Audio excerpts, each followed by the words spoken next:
Chapter 3 The Lauriston Gardens Mystery. I confess that I was considerably startled by this fresh proof of the practical nature of my companion's theories. My respect for his powers of analysis increased wondrously. There still remained some lurking suspicion in my mind, however, that the whole thing was a prearranged episode intended to dazzle me, though what earthly object he could have in taking me in was past my comprehension. When I looked at him, he had finished reading the note, and his eyes had assumed the vacant, lackluster expression which showed mental abstraction. "How in the world did you deduce that?" I asked. "Deduce what?" said he petulantly. "Why, that he was a retired sergeant of marines." "I have no time for trifles," he answered brusquely. Then, with a smile, "Excuse my rudeness. You broke the thread of my thoughts, but perhaps it is as well. So you actually were not able to see that man was a sergeant of marines?" "No, indeed." "It was easier to know than to explain why I know it. If you were asked to prove that 2 and 2 made 4, you might find some difficulty, and yet you are quite sure of the fact. Even across the street I could see a great blue anchor tattooed on the back of the fellow's hand. That smacked of the sea. He had a military carriage, however, and regulation side whiskers. He was a man with some amount of self-importance and a certain air of command. You must have observed the way in which he held his head and he swung his cane. A steady, respectable middle-aged man, too. On the face of him, all facts which led to believe that he had been a sergeant. "Wonderful!" I ejaculated. "Commonplace," said Holmes, though I thought from his expression that he was pleased at my evident surprise and admiration. "I said just now that there were no criminals. It appears that I am wrong. Look at this." He threw me over the note which the commissionaire had brought. "Why," I cried as I cast my eye over it, "this is terrible." "It does seem to be a little out of the common," he remarked calmly. "Would you mind reading it to me aloud?" This is the letter which I read to him. "My dear Sherlock Holmes, there has been a bad business during the night at 3 Lauriston Gardens off the Brixton Road. Our man on the beat saw a light there about 2 in the morning, and as the house was an empty one, suspected that something was amiss. He found the door open, and in the front room, which is bare of furniture, discovered the body of a gentleman, well dressed and having cards in his pocket bearing the name of Enoch J. Drebber, Cleveland, Ohio, USA. There had been no robbery, nor is there any evidence as to how the man met his death. There are marks of blood in the room, but there is no wound upon his person. We are at a loss as to how he came into the empty house. Indeed, the whole affair is a puzzler. If you can come round to the house any time before 12, you will find me there. I have left everything in status quo until I hear from you. If you are unable to come, I shall give you fuller details, and would esteem it a great kindness if you would favour me with your opinion. Yours faithfully, Tobias Gregson." "Gregson is the smartest of the Scotland Yarders," my friend remarked. "He and Lestrade are the pick of a bad lot. They are both quick and energetic, but conventional, shockingly so. They have their knives into one another too. They are as jealous as a pair of professional beauties. There will be some fun over this case if they are both upon the scent." I was amazed at the calm way in which he rippled on. "Surely there is not a moment to be lost," I cried. "Shall I go and order you a cab?" "I'm not sure about whether I shall go. I am the most incurably lazy devil that ever stood in shoe leather. That is when the fit is on me, for I can be spry enough at times." "Why, it is just such a chance as you have been longing for." My dear fellow, what does it matter to me?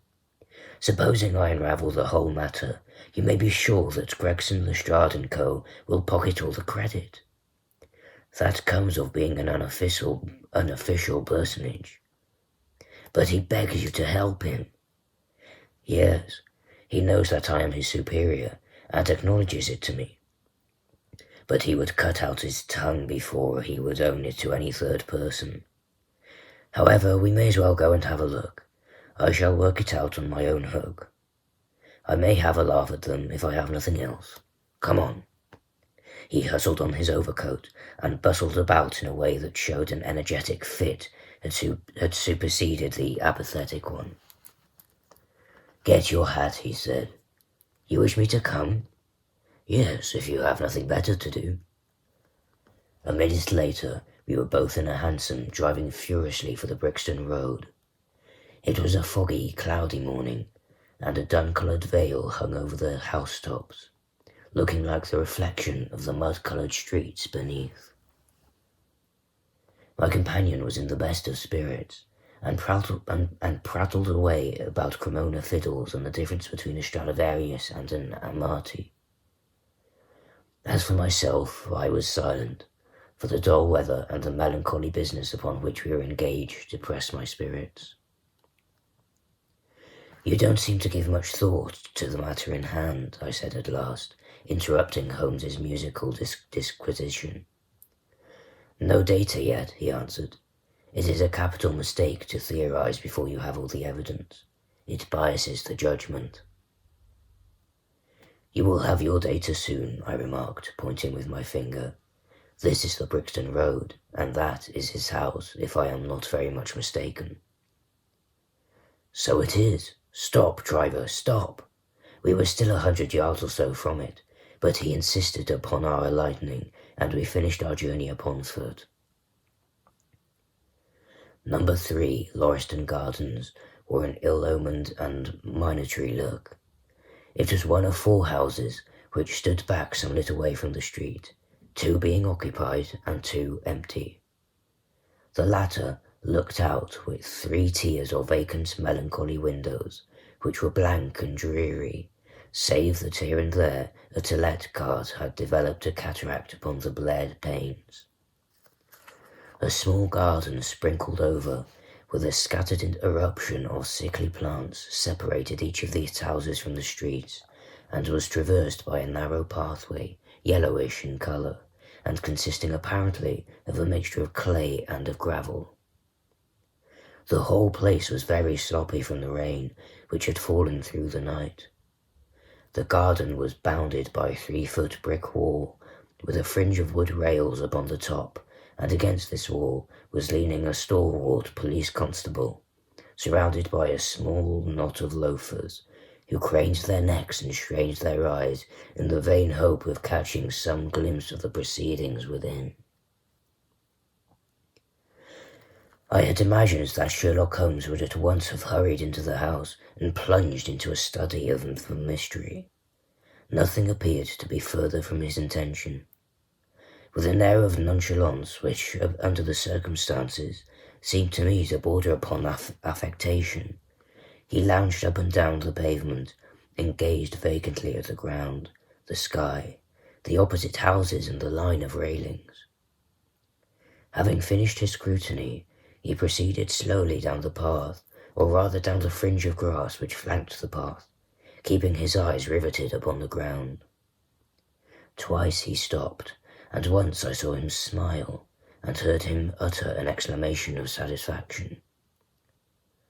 There were many marks of footsteps upon the wet clay soil, but since the police had been coming and going over it, I was unable to see how my companion could hope to learn anything from it. Still, I had such extraordinary evidence of the quickness of his perceptive faculties that I had no doubt that he could see a great deal which was hidden from me. Except at the door of the house we were met by a tall, white-faced, flaxen-haired man with a notebook in his hand, who rushed forward and wrung my companion's hand with effusion. "It is indeed kind of you to come," he said. I had left everything untouched. Except that, my friend answered, pointing at the pathway. If a herd of buffaloes had passed along there could not have been a greater mess. No doubt, however, you had drawn your own conclusions, Gregson, before you permitted this. I have had so much to do inside the house, the detective said evasively. My colleague, Mr. Lestrade, is here. I had relied upon him to look after this. Holmes glanced at me and raised his eyebrows sardonically. With two such men as yourself and Lestrade upon the ground, there will not be much for a third party to find out, he said. Gregson rubbed his hands in a self-satisfied way. I think we have done all that can be done, he answered. It's a queer case, though, and I knew your taste for such things. You did not come here in a cab, asked Sherlock Holmes. No, sir. Nor Lestrade? No, sir. Then let us go and see this room. With which inconsequent remark he strode out on into the house, followed by Gregson, whose features expressed his astonishment. A short passage, bare planked and dusty, led to the kitchen and offices. Two doors opened out of it, to the left and to the right. One of these had obviously been closed for many weeks. The other belonged to the dining room, which was the apartment in which the mysterious affair had occurred. Holmes walked in, and I followed him with that subdued feeling at my heart which the presence of death inspires. It was a large square room, looking at all the larger from the absence of all furniture. A vulgar flaring paper adorned the walls, but it was blotched in places with mildew, and here and there with great strips had become detached and hung down, exposing the yellow plaster beneath. Opposite the door was a showy fireplace, surmounted by a mantelpiece of imitation white marble. On one corner of this was stuck the stump of a red wax candle. The solitary window was so dirty that the light was hazy and uncertain, giving a dull grey tinge to everything, which was intensified by the thick layer of dust which coated the whole apartment. All these details I observed afterwards. At present my attention was centred upon the single, grim, motionless figure which lay stretched upon the boards, with vacant, sightless eyes staring up at the discoloured ceiling. It was that of a man about 43 or 44 years of age, middle-sized, broad-shouldered, with crisp curling black hair and a short stubbly beard. He was dressed in a heavy broadcloth frock coat and waistcoat, with light-coloured trousers and immaculate collar and cuffs. A top hat, well brushed and trimmed, was placed upon the floor beside him. His hands were clenched and his arms thrown abroad, with his lower limbs were interlocked, as though his death struggle had been a grievous one. On his rigid face there stood an expression of horror, and, as it seemed to me, of hatred, such as I have never seen upon human features. This malignant, terrible contortion, combined with a low forehead, blunt nose, and prognathous jaw, gave the dead man a singularly sinuous and ape-like appearance, which was increased by his writhing, unnatural posture. I have seen death in many forms, but never has it appeared to me in a more fearsome aspect than in that dark, grimy apartment which looked out upon one of the many arteries of suburban London. Lestrade, lean and ferret-like as ever, was standing by the doorway, and greeted my companion and myself. "This will make a stir, sir," he remarked. "It beats anything I have seen, and I am no chicken." "There is no clue," said Gregson. "None at all," chimed in Lestrade. Sherlock Holmes approached the body, and, kneeling down, examined it intently. "You are sure that there is no wound?" he asked, pointing to numerous gouts and splashes of blood which lay all around. "Positive," cried both detectives. "Then, of course, this blood belongs to a second individual, presumably the murderer, if murder has been committed. It reminds me of the circumstances attendant on the death of Van Janten in Utrecht in the year 34. Do you remember the case, Gregson?" "No, sir." Then read it up. You probably should. There is nothing new under the sun. It has all been done before. As he spoke, his nimble fingers were flying here, there, and everywhere, feeling, pressing, unbuttoning, examining, while his eyes wore the same far-away expression which I had already remarked upon. So swiftly was the examination made that one would hardly have guessed the minuteness with which it was conducted. Finally, he sniffed the dead man's lips, and then glanced at the soles of his patent leather boots. "He has not been moved at all?" he asked. "No more than was necessary for the purpose of our examination. You can take him to the mortuary now," he said. "There is nothing more to be learned." Gregson had a stretcher and 4 men at hand. At his call they entered the room, and the stranger was lifted and carried out. As they raised him, a ring wrinkled down and rolled across the floor. Lestrade grabbed it up and stared at it with mystified eyes. "There's been a woman here," he cried. "It's a woman's wedding ring." He held it out as he spoke, upon the palm of his hand. With all gathered round him and gazed at it, there would be no doubt that the circlet of plain gold had once adorned the finger of a bride. "This complicates matters," said Gregson. "Heaven knows they were complicated enough before." "You're sure it doesn't simplify them?" observed Holmes. "There's nothing to be learned by staring at it. What did you find in his pocket?" "We have it all here," said Gregson, pointing to a litter of objects upon one of the bottom steps of the stairs. "A gold watch, number 97163, by the Barrow of London. Gold Albert chain, very heavy and solid. Gold ring with Masonic device. Gold pin, bulldog's head, with rubies as eyes. Russian leather hard case, with cards of Enoch J. Drebber, Cleveland, responding with the EJD upon the linen. No purse, but loose money to the extent of £7.13. Pocket edition of Boccaccio's Decameron, with the name Joseph Stangerson upon the flyleaf. 2 letters, one addressed to E. J. Drebber and one to Joseph Stangerson. At what address? American Exchange, Strand, to be left till called for. They are both from the Guillaume Steamship Company and refer to the sailing of their boats from Liverpool.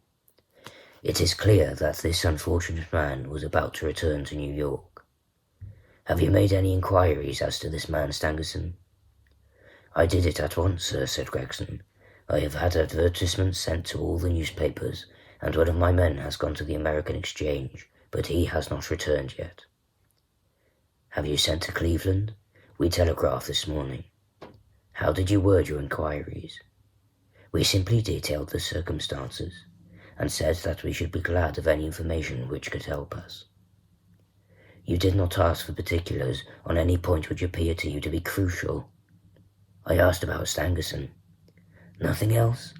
Is there no circumstance on which this whole case appears to hinge?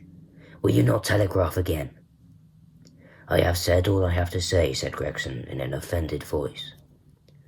Sherlock Holmes chuckled to himself, and appeared to be about to make some remark, when Lestrade, who had been in the front room while we were holding this conversation in the hall, reappeared upon the scene, rubbing his hands in a pompous and self-satisfied manner.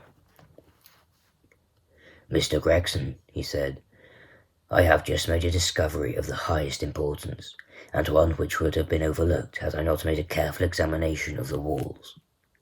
The small man's eyes sparkled as he spoke, and he was evidently in a state of suppressed exultation at having scored a point against his colleague.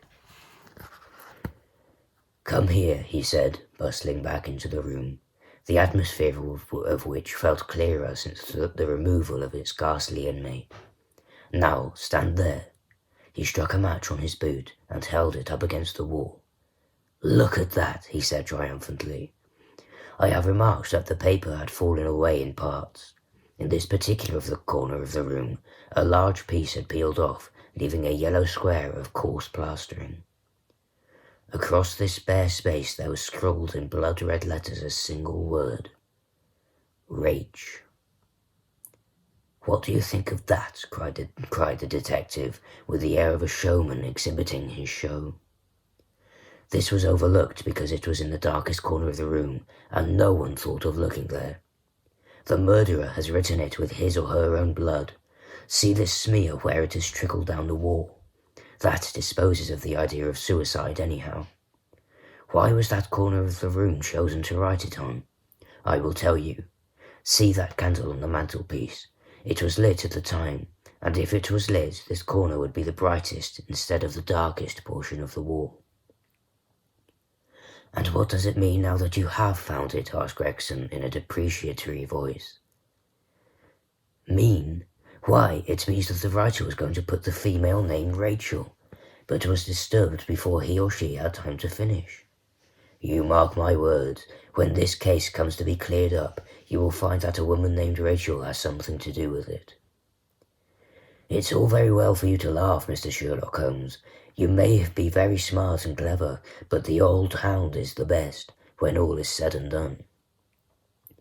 "I really beg your pardon," said my companion, who had ruffled the little man's temper by bursting into an explosion of laughter. "You certainly have the credit of being the first of us to find this out, and, as you say, it bears every mark of having been written by the other participant in last night's mystery. I have not had time to examine this room yet, but with your permission I shall do so now." As he spoke, he whipped a tape measure and a large round magnifying glass from his pocket. With these two implements, he trotted noiselessly about the room, sometimes stopping, occasionally kneeling, and once lying flat upon his face.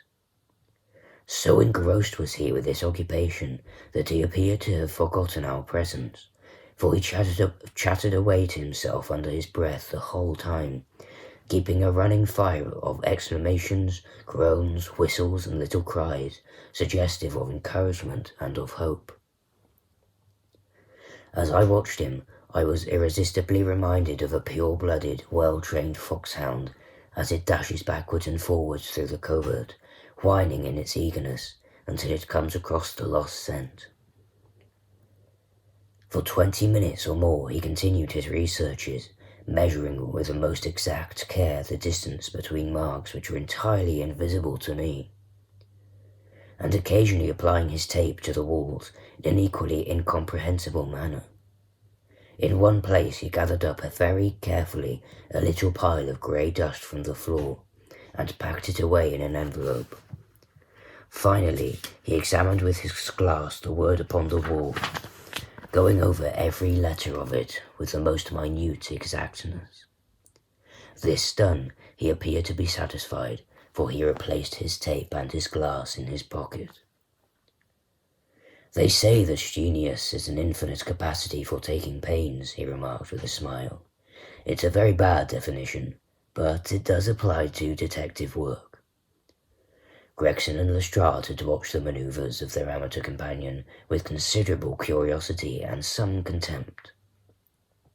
They evidently failed to appreciate the fact, which I had begun to realize, that Sherlock Holmes's small actions were all directed towards some definite and practical end.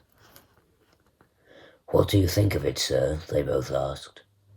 "It would be robbing you of the credit of the case if I were to presume to help you," remarked my friend. "You are doing so well now that it would be a pity for anyone to interfere." There was a world of sarcasm in his voice as he spoke. "If you will let me know how your investigations go," he continued, "I shall be happy to give you any help I can. In the meantime, I should like to speak to the constable who found the body. Can you give me his name and address?" Lestrade glanced at his notebook. "John Rance," he said. "He is off duty now. You will find him at 46 Audley Court, Kennington Park Gate." Holmes took a note of the address. "Come along, Doctor," he said. "We shall go and look him up. I'll tell you one thing which may help you in the case," he continued, turning to the two detectives. "There has been murder done, and the murderer was a man. He was more than 6 feet high, was in the prime of his life, had small feet for his height, wore coarse, square-toed boots, and smoked a Trichinopoly cigar. He came here with his victim in a four-wheeled cab, which was drawn by a horse with 3 old shoes and one new one on his off foreleg. In all probability, the murderer had a florid face, and the fingernails of his right hand were remarkably long. These are only a few indications, but they may assist you. Lestrade and Gregson glanced at each other with an incredulous smile. If this man was murdered, how was it done? Asked the former. Poison, said Sherlock Holmes, curtly, and strode off. One other thing, Lestrade, he added, turning round at the door. Rach is the German for revenge, so don't lose your time looking for Miss Rachel. With which Parthian shot he walked away, leaving the 2 rivals open-mouthed behind him.